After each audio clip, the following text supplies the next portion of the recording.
Friends, let's begin with our new poetry, that is A Thing of Beauty. The poet is John Keats. Let's find out something about this poet. John Keats, date of birth 31st October 1795 to February 1821, was an English romantic poet. He was one of the main figures of the second generation of romantic poets, along with Lord Byron and P.M. Shelley. Despite his work having been in publication for only 4 years before his death, although his poems were not generally well received by critics during his lifetime, his reputation grew after his death. So by the end of 19th century, he had become one of the most beloved of all the English poets. He had a significant influence on diverse range of poets and writers. उसकी poetry शुरू में बिल्कुल जो है successful नहीं हुई थी, बाद में ही पोइट्री जो है उसकी सक्सेसफुल हुई. अगर प्रोफेशनली बात करें तो वो सर्जन था, बट बाद में कीट्स जो है एक पोएट बना. The poetry of Keats is characterised by sensual imagery, most notably in the series of Oddies, and today his poems and letters are some of the most popular and most analyzed in English literature. And one of them you are reading yourself. So let's start with the theme of the poetry. So the very first line contains the message, like a thing of beauty, openly recites the very theme, that is, any beautiful object is always treasured in our mind because it provides us eternal and everlasting joy. कोई भी सुंदर चीज़ जो है हमारी mind पर ऐसा impact छोड़ती है जिसका जिसकी जो ब्यूटी है वो हमारी लाइफ को भी और ब्यूटीफुल बना देती है, और वो एवर लास्टिंग रहता है. उसका जो जॉय है वो कभी ख़त्म नहीं होता. Eternal is for ever. The happiness that anything beautiful provides never fades into nothingness, but multiplies manyfold whenever it returns to our mind. और वो multiple times जो है वो रिटर्न होकर बहुत और उसकी जो जॉय है वो मल्टीपल टाइम्स ग्रो करता है और वो कभी भी ख़त्म नहीं होता. It never passes into nothingness, and that's the poetries theme. A thing of beauty is a joy for ever. Is its loveliness increases, it will never pass into nothingness, but still will keep and asleep, full of sweet dreams and health and quiet breathing. So here the poet clearly reflects that any beautiful object, that can be a thought, a deed, an idea, or any beautiful thing or a pleasant experience even, वो हमारी life में जो है ever lasting रहता है. उसकी memory जो है वो कभी ख़त्म नहीं होती.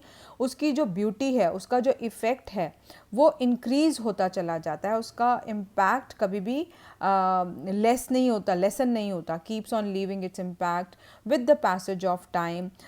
It never passes into nothingness, it is never faded, or always it maintains in our life a soothing effect. Like we sleep, sound sleep, then we have beautiful dreams, and even our physical well-being, our health is also good if we are having all the beautiful things in our life. And quiet breathing, मतलब हमारी जो सांसें भी हैं वो normal speed पे चलेंगी, and we'll have peace in our life if we are surrounded by beautiful things, and these beautiful things provide us all these things which we yearn for in our life, like sound sleep, dreams, health, quiet breathing, and beautiful things provide this all.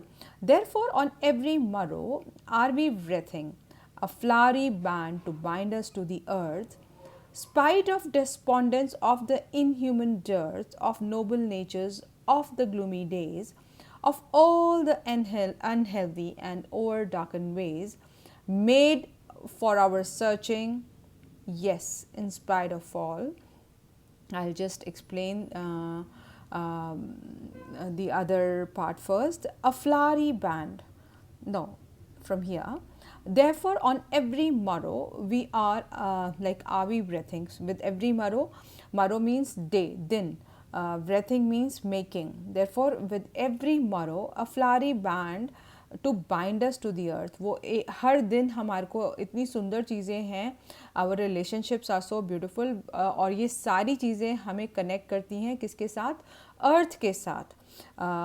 Though like there is depression, and people are exploiting each other, there is a dearth of good human nature, they lack values, they are doing wrong to the surrounding, of noble natures, human ways and good deeds of the gloomy days।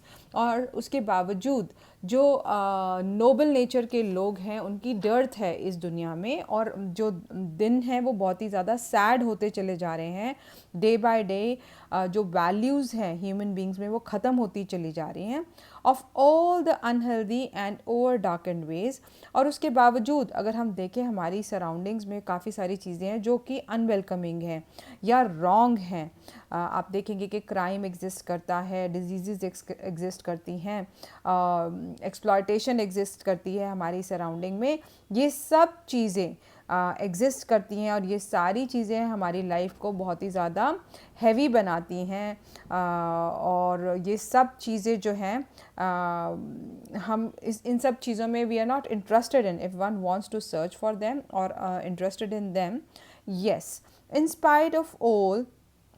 वो कहते हैं कि उसके बावजूद ये Nobel nature नहीं है, gloomy days हैं, अनहेल्दी डार्क एंड वेज हैं, बट उसके बावजूद अगर हम देखें there are some shape of beauty moves away the pall. और कहीं ना कहीं से कोई ना कोई ऐसा ब्यूटीफुल एक्सपीरियंस आ जाता है, या कोई अच्छे लोग आपको आपकी लाइफ में आ जाते हैं जो कि आपकी लाइफ को बहुत ही ब्यूटीफुल बनाते हैं, या कभी कुछ सुंदर चीज़ आती है लाइक एनी ऑब्जेक्ट। एंड जो ये सारी चीज़ें हमारी लाइफ में अनहैप्पी थी, अनहेल्दी थी, वो उन सब को हटाकर रिप्लेस कर कर अपनी जगह बना लेती है ये ब्यूटीफुल थिंग्स या beautiful experience in our life. And some shape of beauty moves away the pall. Pall means dejection from our dark spirits. वो dark spirits कैसे, जो हमारा sad heart हो गया था उस darkened spirits की वजह से, या उस unhealthy experience की वजह से, या फिर हमारी लाइफ में ऐसा कुछ बुरी बात हो गई और हमारी spirit जो है बहुत ही sad हो गई। वो कहीं ना कहीं से कोई अच्छा experience, अच्छे लोग, अच्छी सराउंडिंग्स में हमारे को भगवान पहुंचा देता है, that divine things which we are surrounded by. और वो सब चीज़ें हमारी इस सैडनेस को दूर कर देती हैं। Such the sun, the moon, trees old and young sprouting a shady boon. जैसे कि नेचर में सन है जो लाइट देता है, विजडम देता है, मून है, then trees old and young, nature है, सेल्फलेस है, ऑलवेज गिविंग है, sprouting है, making like new things are getting generated in our surroundings, and a shady moon, peaceful atmosphere है हमारी सराउंडिंग में, जो हमारी इस सारी जो दुख है, जो तकलीफ़ें हैं, उसको दूर कर देता है। फॉर सिंपल शीप, अब यहाँ पर सिंपल शीप कॉमन मैन से है, इनोसेंट मैन से है, या man taking solace in nature. उन तीन लोगों तरीके के लोगों से बात कर रहा है, या तो कॉमन मैन है, या इनोसेंट मैन है, या फिर जो नेचर की लैप में रिलैक्स हो रहा है। And such are daffodils with green world they live in and clear rills. Daffodils मतलब flowers, delicate things that smile, that bring smile in our lives, and with the green world they live in and clear rills। और ये सारी चीज़ें जैसे sun, moon, trees printing, like sprouting, shady bones, ये सब common man को जो है रिलैक्सेशन देती है। डेफोडिल्स मतलब flowers, with a green world मतलब nature, they live in and clear rills, पानी like water is elixir of life, rills are small rivers which bring refreshness in our life, that for themselves a cooling covert make gainst the hot season. और ये सब चीज़ें जो हैं हमें cooling effect देती हैं, हमें पीस देती हैं, शेल्टर देती हैं, और रिलैक्सेशन देती हैं उस हॉट सीज़न से। हॉट सीज़न को मतलब ऑब्स्टेकल्स, प्रॉब्लम्स और थॉट से कंपेयर किया गया है। द मिड फॉरेस्ट ब्रेक, और ब्रेक देती हैं in the middle of the forest, gives you the break, that is a river in the middle of the forest. rich with sprinkling of fair musk rose bloom. Sprinkling मतलब shining है, और musk rose like wild flower है, white lily erecting among thorns. जो white lily है या वो खुशबू देता है हमको, और उससे जो है हमारा दुख और हमारी तकलीफ़ या हमारी थकावट दूर हो जाती है। And such tool is the grandeur of the dooms. और ये सारी चीज़ें, ये सारी ब्यूटीफुल चीज़ें जो हैं, जो पास्ट बिल्डिंग्स डिस्ट्रॉय हो गई थी, रियून हो गई थी, या जो आज की डेट में कहें तो आर्किटेक्चर ब्यूटी हैं, वो भी सुंदर लगती हैं, क्योंकि उनके साथ जो पास्ट जुड़ा हुआ है वो बहुत ही ज़्यादा सुंदर है, बहुत ही ज़्यादा ब्यूटीफुल है। और ये सब चीज़ें जो है वो ब्यूटी में ऐड करती हैं। We have imagined for the mighty dead, think known powerful martyrs died for a noble cause and people living in past. So mighty dead को beautiful क्यों कहा गया है, dead को mighty क्यों कहा गया है, मर गया तो वो तो ख़त्म, बट उनको माइटी इसलिए कहा गया है क्योंकि दे वर नोन पावरफुल। उन्होंने अपनी लाइफ जो है वो दूसरों के लिए ले डाउन करी थी, दूसरों को बचाने के लिए, और कोई उसमें उनका सेल्फिश इंटरेस्ट नहीं था, इसलिए उन डेड को माइटी कहा गया है। और ये बहुत फ्रीक्वेंटली क्वेश्चन पूछा जाता है एक्सट्रैक्ट्स में। All lovely tales that we have heard or read, an endless fountain of immortal drink pouring unto us from heaven's bring.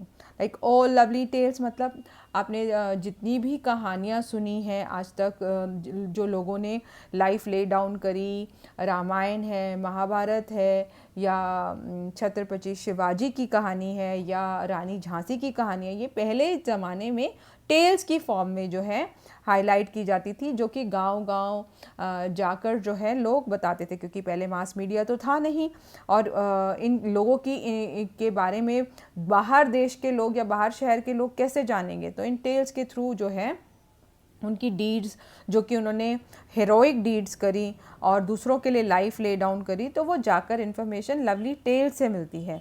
और टेल्स को इसीलिए ब्यूटीफुल कहा गया है क्योंकि वो उन लोगों की स्टोरी को हाईलाइट करती हैं जिन्होंने अपनी लाइफ जो है दूसरों के लिए जी, that we have heard or red, जो हमने सुनी है या पढ़ी है। And endless fountain, endless fountain मतलब ये हाइपरबोल पोएटिक डिवाइस की तरह यहाँ पे यूज़ किया गया है। And endless fountain of immortal drink, मतलब जो ये पानी है, जो रिवर है, ये कभी ख़त्म ना होने वाला नेवर एंडिंग इंस्पिरेशन है, ये कभी ख़त्म ना होने वाली इंस्पिरेशन है, जो हमें नेचर से हमें ये सीख मिलती है, जो कभी ख़त्म नहीं होगा। ये ब्यूटीफुल थिंग, जो ये जो ऐसी चीज़ें हैं जो हमारी लाइफ में रिलैक्सेशन और पीस लाती हैं। Pouring unto us from the heavens brink, like given, thrown or shard. Pouring is this, and us is like the readers. The heavens brink मतलब भगवान के नेचर से आ रहा है। ये endless fountain of immortal drink है, जो कि हमें अमरता प्रदान करता है। जैसे अमृत होता है वैसे ये इमॉर्टल ड्रिंक है, क्योंकि वाटर अपने अपने एलिक्सर ऑफ लाइफ है। So here let's have a quick recap. Based on a Greek legend, the poem is an excerpt from Endymion. According to the poet, a beautiful thing is a constant source of joy. Its loveliness only increases. ये कभी ख़त्म नहीं होती है और हमेशा इसकी beauty बढ़ती चली जाती है. It gives sweet dreams and peaceful sleep, fine breathing and good health. Hence a boon to all. We are all surrounded by jealousy and disappointment. The ignoble qualities make our life gloomy and miserable, resulting in suffering and pain. A thing of beauty removes the gloom from our spirit. और ये beautiful चीज़ें जो हैं वो हमारी life से सब disappointment हटा देती हैं, जेलेसी हटा देती हैं, ग्लूम हटा देती हैं, that is sadness. So here's something about the poet. You can go through this. I have already told you about it. This is the introduction. Then this is the theme of the poetry. Here are some poetic devices. You can see metaphor like bar, quiet, wreathing, a flowery band, endless fountain of immortal rings, sweet dreams, Paul. These are all metaphors. Then alliteration, noble natures, band, to bind, cooling cupboard. So CCNNBB. So that's alliteration. Imagery, image you can like predict. flowery bands, daffodils in green world, then cooling covert, endless fountain of immortal drink, shady boon. These are all imageries. Symbol, simple sheep. Simple sheep symbolizes common man, or refers to the mankind as Christ is the shepherd. Transferred epithet is gloomy days and unhealthy and over darkened ways. Hyperbole, endless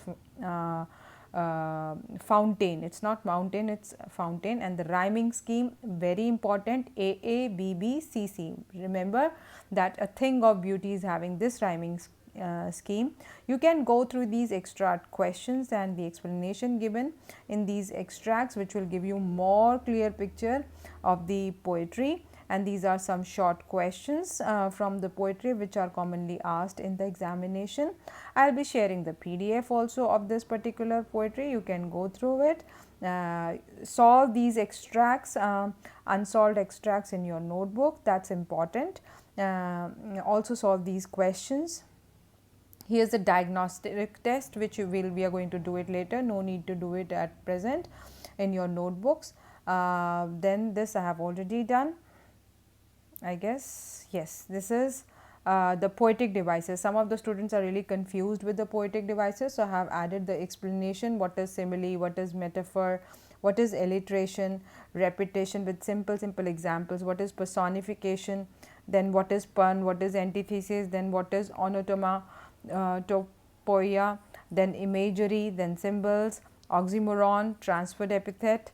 Here are some more question answers from this particular poetry. You can go through it, that will give you more clear picture of the poetry, and if you want you can pen down these answers in your notebook. And this is all for Thing of Beauty.